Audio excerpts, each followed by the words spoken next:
If I gave you room 500,000 and told you to buy a property in Johor Bahru today, what would you buy? A luxury condo, a bigger unit, something near the CIQ, or simply the cheapest property you can find? The truth is, none of those answers automatically means you're making a good investment. So how do experienced buyers actually identify a good property? Let's break it down. Hi everyone, I'm Agent Pujasari, the intelligent agent for property. Always smile. Before we start, let's follow me at all social media platform and YouTube channel, just type Agent Pujasari. The first thing I would look at is location. And yes, you've probably heard this many times before. Location, location, location. But there's a reason this phrase has survived for so long. A property can be beautifully designed, have amazing facilities, and look fantastic in a brochure. But if the location doesn't have strong demand, those features may not mean much. When looking at a location in Johor Bahru, I would ask, how easy is it to get to Singapore?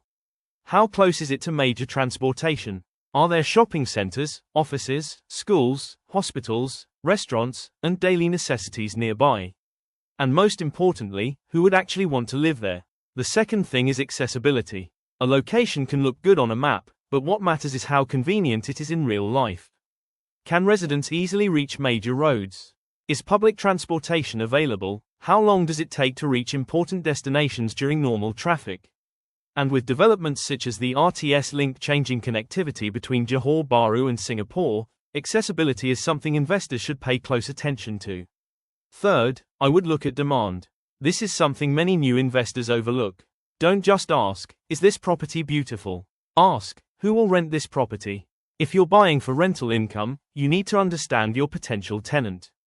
Are they Singaporeans, Malaysians working in Singapore, local professionals, students, tourists, families? Different locations attract different types of tenants.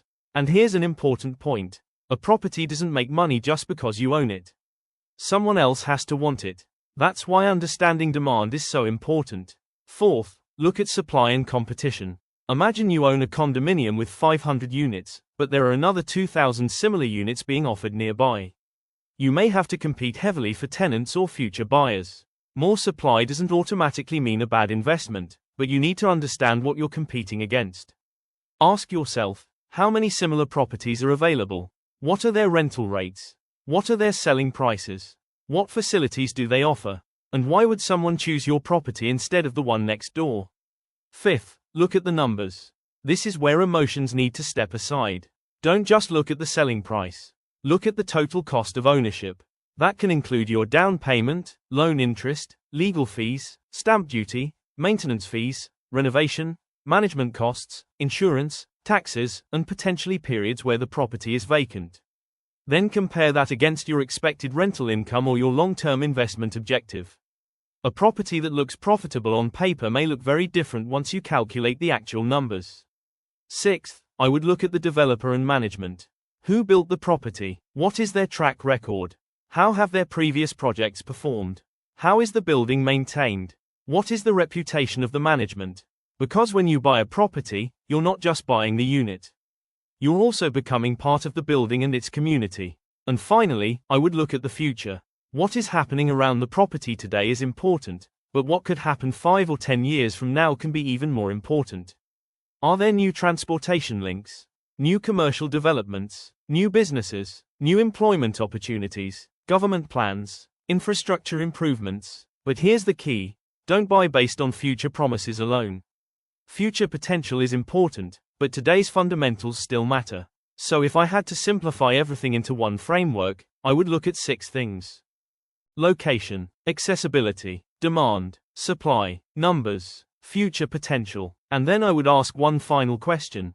If the market doesn't grow as quickly as I expect, would I still be comfortable owning this property? That's a powerful question, because a good investment isn't necessarily the property that promises the biggest return. Sometimes, it's the property that gives you a reasonable opportunity while keeping your risks manageable. And that's the difference between buying property and investing in property. Remember, there is no magic formula and no investment is guaranteed. The right property depends on your budget, your goals, your time horizon, and your risk tolerance. So the next time someone tells you, this is the hottest property in JB, don't immediately ask, how much can I make? Ask, why is this a good investment? and make them explain it. In our next episode, we're going to take one of the most interesting questions in JB property and put it under the microscope. Is buying near CIQ actually worth it? We'll look at the advantages, the risks, and what you should really consider before paying a premium for a property near the border. If you want to understand Johor Bahru property without the hype, follow this channel. We're not just buying property. We're understanding the market.